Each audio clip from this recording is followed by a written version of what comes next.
Very good morning and once again welcome back to the YouTube channel SRC Destination. সঙ্গে আছে আমি আপনাদের বন্ধু শুভ আর স্বাগত জানাই আমার নতুন ব্লগে SRC ডেস্টিনেশনের। আর তার সঙ্গে সঙ্গে সকলকে জানাই হ্যাপি নিউ ইয়ার।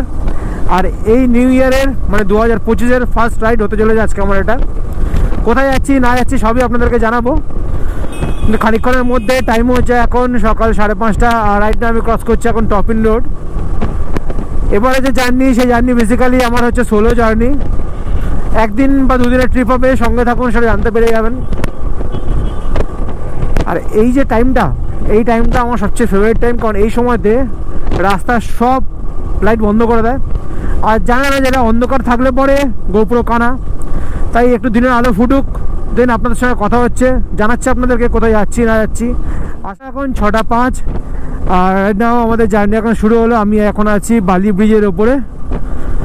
যদি আজকে সেরকম কুয়াশা নেই আর সেরকম ঠান্ডাও সেরকম নেই, যার জন্য অতটা চালাতে প্রবলেমও হচ্ছে না। যেরকম আপনাদেরকে বলছিলাম যে এখনও অবধি আমি আমার ডেস্টিনেশন ঠিক করে উঠতে পারিনি, কিন্তু হ্যাঁ আপনারা আমার টাইটেল দেখে হয়তো ভিডিও টাইটেল থেকে জানতে পেরে গেছেন এতক্ষণে যে কোথায় যাচ্ছি না যাচ্ছি। ব্যাপারটা হচ্ছে আমার দুটো জায়গার মধ্যে আমার একটু কনফিউশন হচ্ছে। একটা হচ্ছে বাংলিপোশি, সেকেন্ড হচ্ছে তাজপুরের সাইডে কোথাও। এবার বাংলিপোশির সাইডে যেহেতু আমার যেটা মেন ইস্যু, যে আমি রিসেন্টলি একটা ভিডিও দেখছিলাম, সেখানে দেখছিলাম বাংলিপোশিতে যে কটেজগুলো আছে মানে যে রেস্টুরেন্টগুলো আছে, সেই রেস্টুরেন্টগুলো টুরিস্টের সঙ্গে খুব একটা ভালো বিহেভ করছে না। এই ডান দিক দিয়ে চলে গেলে আপনারা পড়ে যাবেন দিল্লি রোডের দিকে, আর আমি যাবো বাঁ দিকে যেটা হচ্ছে বোম্বে রোডের দিকে, ওই টু কোলাঘাট।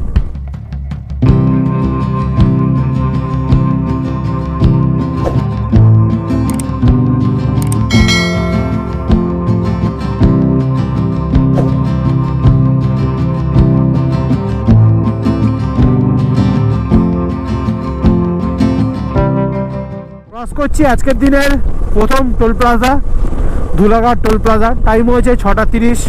ধুলাঘাট টোল প্লাজা দাঁড়াচ্ছি না, এগিয়ে যাচ্ছি কোলাঘাটের দিকে। তাই আপনাদের সঙ্গে গিয়ে দেখা হবে কোলাঘাটে, কারণ কোলাঘাটে নিশ্চয়ই দাঁড়াবো, দাঁড়িয়ে একটু চাটা খাবো, দেন তারপর আবার সামনের দিকে এগিয়ে যাবো।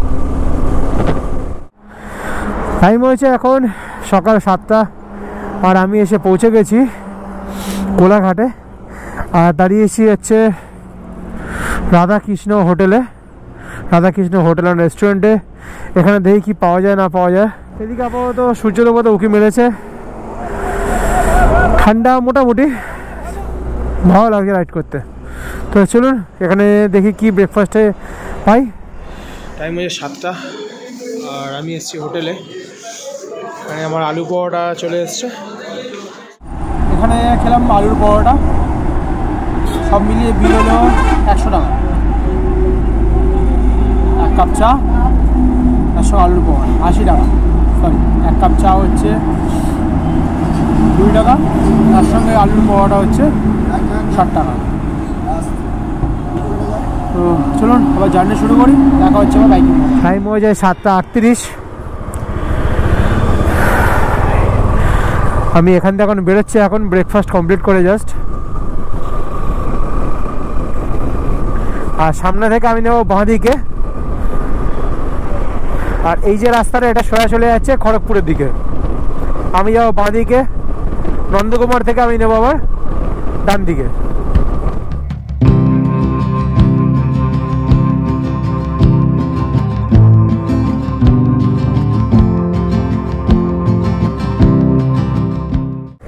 রাইট নাও আমি এখন আছি নন্দকুমার মোড়ে। এ হচ্ছে নন্দকুমার মোড়। এখান থেকে আমাকে পুরোটা ঘুরে ডান দিকে সরে যেতে হবে তাজপুর বা দীঘার দিকে। আর এই যে রাস্তাটা, এই রাস্তাটা সরে চলে যাচ্ছে হলদিয়ার দিকে। টাইম হয়েছে সকাল এখন 8:10। আপাতত বাড়ি থেকে 98 কিলোমিটার জার্নি করে ফেলেছি, কম বেশি একদম অ্যাকুরেট বলতে পারবো না, কেউ তাও 98 কিলোমিটার মতো জার্নি করে ফেলেছি। হোটেল এখনও বুক করিনি, যা ভাবছি যে আগের বারে যে হোটেলে ছিলাম সেই হোটেলে গিয়ে এবারে থাকবো, হোটেল নীল নির্জনে। সো আগে যাই, আগে তাজপুর পৌঁছোই, দেন ওখানে গিয়ে তারপর ডিসাইড করবো কি করবো না করবো। এই হচ্ছে নন্দকুমার মোড়। রাইট নাও আমি এখন ক্রস করছি মাতঙ্গিনী সেতু। আর এখান থেকে এখনও দীঘা দেখাচ্ছে মোটামুটি 90 কিলোমিটারের মতন। কোনো জায়গায় দেখছি 87 কিলোমিটার, কোনো জায়গায় দেখছি 90 কিলোমিটার। আর এই যে দোকানগুলো আছে, এই দোকানগুলোতে কিন্তু পেটাই পাওয়াটা খুব ফেমাস, মানে খুব ভালো পাওয়া যায়। যদিও আজকাল পেটাই পাওয়াটা কলকাতাতেও প্রচুর পাওয়া যায়, কিন্তু পেটাই পাওয়াটা কিন্তু অ্যাকচুয়ালি মেদিনীপুরেরই।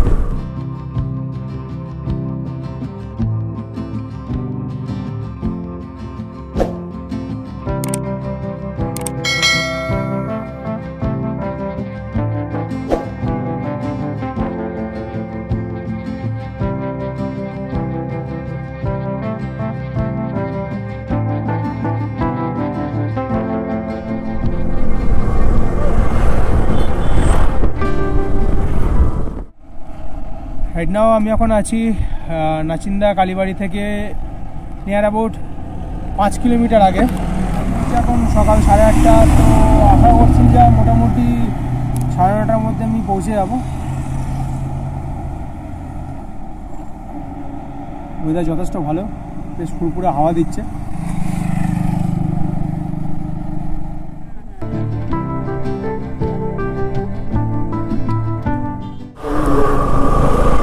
সো এখানে মোটামুটি আধ ঘন্টার মতন ব্রেক নিয়ে নিলাম। কেন এতক্ষণ টাইম লাগলো জানি না, বাট নিলাম ব্রেক। যাই হোক না কেন, বেশ ভালো লাগছিল ওনার সঙ্গে কথা বলতে। দুটো কথা হলো এখানকার লোকাল লোকের সঙ্গেও। রাইট নাও এখান থেকে নাচিন্দা কালীবাড়ি হচ্ছে আর 5 কিলোমিটার, যা পৌঁছতে সময় লাগবে আনুমানিক 7 থেকে 8 মিনিট।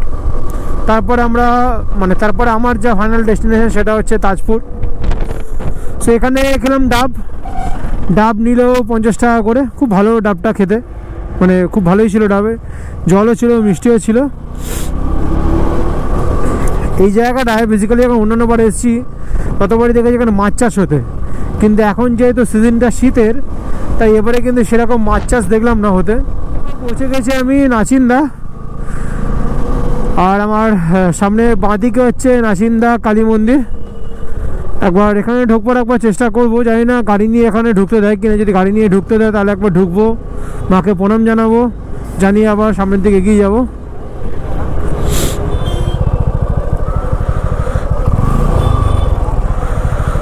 এই হচ্ছে নাচিন্দা কালীবাড়ি।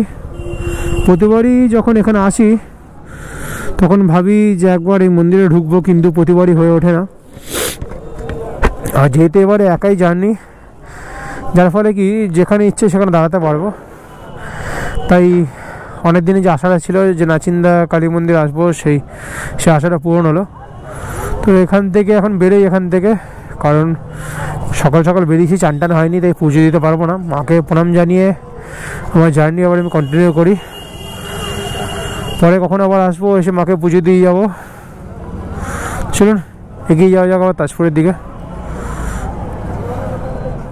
পুলিশের সেই পয়সা খাওয়ার নিয়ম চলছে।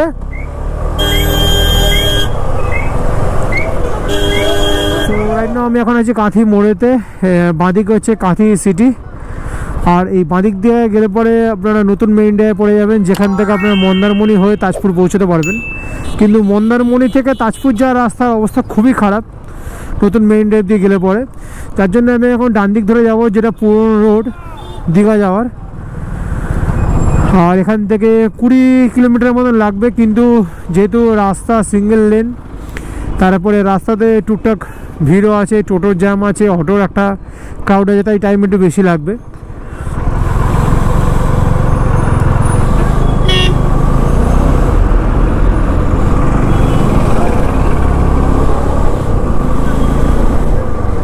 আর আমার পার্সোনালি যা মনে হয়, যদি ডাইরেক্ট আপনাকে দীঘা যেতে হয় তাহলে এই রোডটাতে যাওয়াই বেটার। কারণ আপনারা নতুন মেইন ডে ধরে গেলে পরে সেই দিক দিয়ে সিনিক বিউটিটা ভালো পাবেন, কিন্তু মন্দারমণি টু তাজপুরের যে রাস্তা প্রচণ্ড খারাপ। তাজপুরের পর থেকে আমার রাস্তা ভালো, তাই আমি ওই রাস্তাটা অ্যাভয়েড করলাম, যেমন আপনাদেরকে বললাম। সো এখান থেকে দীঘা 30 কিলোমিটার, আর তাজপুর আনুমানিক আপনার ওই ধরে নিন 20 কিলোমিটারের মতন। তো চলুন আপনাদের সঙ্গে এরপরে দেখা হবে আমাদের তাজপুরে গিয়ে, মানে আমার দেখা হবে তাজপুরে গিয়ে। আপাতত এই রোডটা ক্রস করে, এই রোডে দেখানোর মতো তেমন কিছু নেই।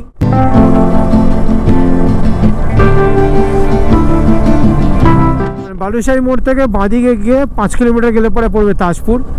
আর ঢোকবার পরে দেখবেন দুদিকে এরকম সব ভেরি করা আছে, যদিও এখন ভেরিগুলোতে খুব একটা সব ভেরিতে জল নেই, আর যে ভেরিতে জল আছে সেই ভেরিতে জলের পরিমাণও খুব কম। সান সিটি টাইম হয়েছে এখন 10:30, আর আমি এসে বসেই তাজপুরেতে। আমরা এখন আছি তাজপুরের নিউ মৌচাক হোটেল অ্যান্ড রিসর্টে। ফোন নাম্বার দেওয়া আছে স্ক্রিনে, আপনারা দেখতে পাচ্ছেন ফোন নাম্বার 9903883988। তারপর তো এই হোটেলটা আমাদের পছন্দ হয়েছে। হোটেলটা বুক করার জন্য ওনার ফোন করছেন এখন, যে ওনার এখানকার, কারণ আমার সঙ্গে কিছু দামে কিছু নেগোসিয়েশন হচ্ছিল। তো এই হচ্ছে হোটেলের টোটাল ভিউ। সামনে সোজা সুইমিং পুল আছে। আগে দেখি যদি হোটেলটা পুরোপুরি ফাইনালি বুকিং হয় তাহলে পরে হোটেলটা পুরো আপনাদের ডিটেলসটা দিয়ে দেবো। দেখি খানিক নোট করি, জানাচ্ছি খানিকক্ষণের মধ্যে আপনাদেরকে যে ওনারা কী ডিসিশন নেয় না নেয়। সেই হচ্ছে নিউ মৌচাক হোটেল।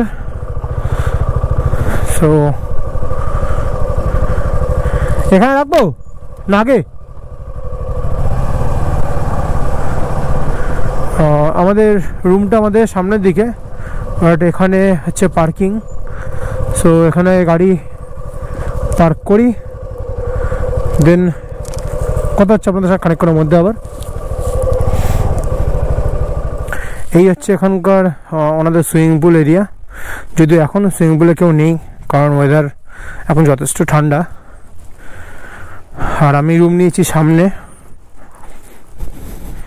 এই হচ্ছে ওনাদের মেন গেট, আর সামনে এরকম ছোট্ট একটা পার্ক করা আছে বাচ্চাদের খেলার জন্য, সুন্দর বেশ সাজানো গোছানো। সামনে গণেশজির মূর্তি, এদিকে বৌদ্ধ মূর্তি। আর এই হচ্ছে আমার রুম।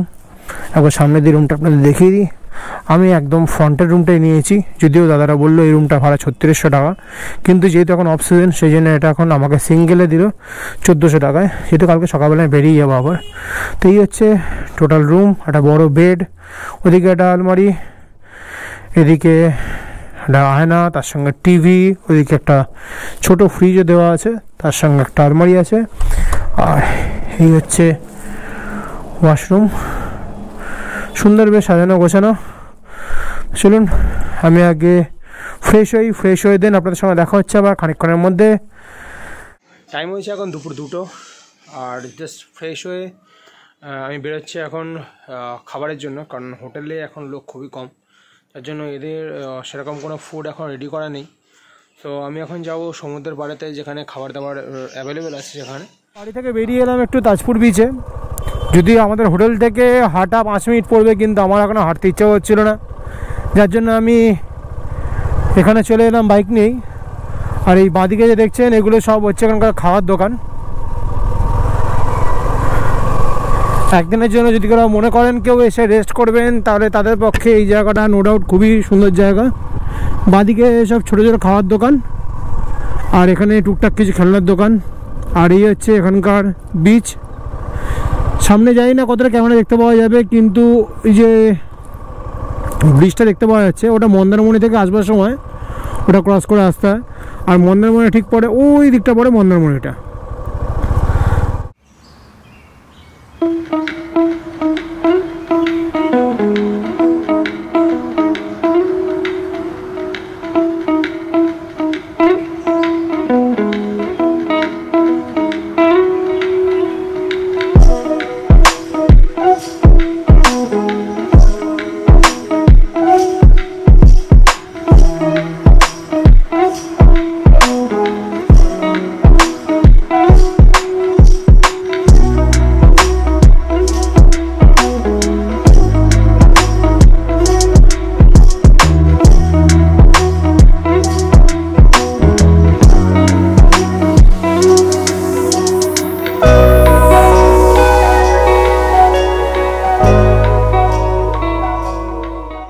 আমি এখন আছি তাজপুর বিচে, আর সকালবেলা যখন এসেছিলাম তখন এই জায়গাটা পুরো জল ছিল। এখন এদিকে সূর্যি মামার বিদায় নেওয়ার পালা, কিন্তু এখনও টাইম এখনও হাতে অনেক আছে। আর এদিকে দূরে সবাই এখন ফটো তুলতে ব্যস্ত। টাইম এখন বিকেল 4:10, আর আমি এখন বেরোচ্ছি এখান থেকে। এখানে এসেছিলাম লাঞ্চের জন্য, বাট এখানে লাঞ্চের সেরকম কিছু পেলাম না। অ্যাকচুয়ালি হয়টা কি, একা যখন থাকি না তখন যা এরা বলছে, মানে ভাত আছে, ডাল আছে, আলু ভাজা আছে, সবই আছে, কিন্তু চিকেন বলছে চিকেন নিতে গেলে 750 টাকা পড়বে। কারণ তাদের বক্তব্য হচ্ছে যে ওগুলো তো প্যাকেজ সিস্টেমে আসে। তো যাই হোক, এখানে এখন আপাতত ম্যাগি খেলাম, ম্যাগি খেয়ে বেরিয়ে বললাম। আবার ভাবছি একবার গিয়ে শঙ্করপুর থেকে ঘুরে আছি, কারণ নর্মালি এখানে এখন করণীয় কিছুই নেই। আর এখান থেকে শঙ্করপুর যেতে লাগবে 8 ঘন্টা, আসতে লাগবে 8 ঘন্টা। সো দেখা যাক কী করি না করি। আমি এখন এসে গেছি তাজপুর আর শঙ্করপুর ঠিক মাঝখানে, মানে বলতেই পারা যায় যে এই যে জায়গাটা, এটা তাজপুরের এন্ড। মানে আমরা এসছি এই রাস্তা দিয়ে, আর শঙ্করপুরে যেতে গেলে আপনারা যেতে হবে এই রাস্তায়। যদি এই রাস্তাটা সোজা বেরিয়ে যান তবে পড়ে যাবে হচ্ছে দীঘা রোড, যেটা দিয়ে আমরা কলকাতা ফিরবো আবার। আর এখান থেকে শুরু হয়েছে, মানে এখান থেকে রাস্তাটা হচ্ছে সোজা শঙ্করপুরের দিকে। তাই যদি এই রাস্তা ধরে যদি যান তাহলে চলে যাবে আপনারা শঙ্করপুরে। এই জায়গাটার ভিউটা খুব সুন্দর লাগে আমার বরাবর। একটু আগে যখন এসেছিলাম সমুদ্রের জল তখন পুরো একদম পাড় অব্দি ছিল, এখন সমুদ্রের জল অনেকটা বেশি হয়ে গেছে, লোকে এখন সমুদ্রের মধ্যে হাঁটছে গিয়ে। রাইট নাও টাইম হচ্ছে সন্ধ্যে 7টা। কারেন্টলি হোটেলের সব লাইট জ্বলে যাওয়ার জন্য এখন কিন্তু হোটেলটা খুবই সুন্দর লাগছে। হোটেল বলুন বা রিসর্ট বলুন, খুবই সুন্দর লাগছে। আর যারা যারা মনে করছেন এখানে আসবেন তারা কিন্তু একদিনের জন্য এখানে আসতেই পারেন, একদিনের জন্য বেশ ভালো জায়গা। আর বাচ্চা নিয়ে এলে পরে সেটা খুবই সেফ, কারণ এরকম বড় গেট করা আছে, বাচ্চাদের জন্য দোলনা আছে, এদিকে স্লিপ আছে, তাই বাচ্চাদের খুবই ভালো লাগবে। তার সঙ্গে যেমন দেখালাম সামনে আছে সুইমিং পুল। আর এখন আমি যাচ্ছি সমুদ্রের দিকে, গিয়ে দেখি ওখানে কি খাবার পাওয়া যায় না পাওয়া যায়, কি মাছ ভাজা পাওয়া যায় না পাওয়া যায়। তো চলুন দেখা হচ্ছে ওখানে গিয়ে। রাইট নাও আমি এসে গেছি এখানে, যে ডেক বলে বা যাই বলুন না কেন, রেস্টুরেন্ট বলুন সমুদ্রের পাড়েতে, যেটা তাজপুরের প্রধান আকর্ষণ, সেখানে এসে গেছি। কিন্তু পৌষ মেলার জন্য পুরো মার্কেটই ফাঁকা, তার সঙ্গে অনেক ডেক এখন বন্ধ পৌষ মেলার জন্য, কারণ দীঘাতে মোহনাতে পৌষ মেলা হচ্ছে। আর এইখানকার ভিউ কিছুটা এরকম। কাকাকে আমি অর্ডার দিলাম একটা চিকেন পকোড়া, তার সঙ্গে একটা চা, আর তার সঙ্গে আমি নিয়েছি আঙ্কেল চিপস। ওদিকে একটা ডেক খোলা, এদিকে একটা ডেক খোলা, কিন্তু বাদ বাকি ওইগুলো বন্ধ, তারপরে এগুলো সব বন্ধ। আর এরকম এখানে দোলনা করা আছে, যদি চান কেউ দোলনাতেও বসতে পারেন। চিকেন পকোড়া এখানে চলে এসছে। চিকেন পকোড়া বললো আমার 180 টাকা। তো এখানে এখন চিকেন পকোড়া স্বাদ নিই। রাইট নাও টাইম হয়েছে রাত্রির 9টা, আর আমি ফিরছি হোটেলের দিকে। আপাতত এখানে লোক এতটাই কম যে সব দোকান বন্ধ করে দিচ্ছে, তাই আমি খাবার পার্সেল করে নিলাম। তো চলুন হোটেলে যাই। খাবারে নিলাম রুটি, আলু ভাজা, চিকেন কষা। রাইট নাও আমরা এলাম এই রাস্তা দিয়ে, আর এটা হচ্ছে মেন রোড। এখানে দেয়া আছে সমুদ্র সৈকত 2 নম্বর বিচ সামনে। আর এই যে রাস্তাটা, এটা যাচ্ছে মেন সমুদ্র সৈকতের দিকে, মানে যেটা তাজপুরের মেন বিচ যেটা। আর এখন যে হোটেলটা আছে সেটা হচ্ছে সামনে যে লাইটটা জ্বলছে সাদা কালারের, ওই হোটেলটা এখন আছি আমি। হচ্ছে হোটেল নীল নির্জনে। চলুন আগে হোটেলে ফিরি, অন্ধকার রাস্তা, হোটেলে ফিরে তারপর আবার কথা হচ্ছে আপনাদের সঙ্গে।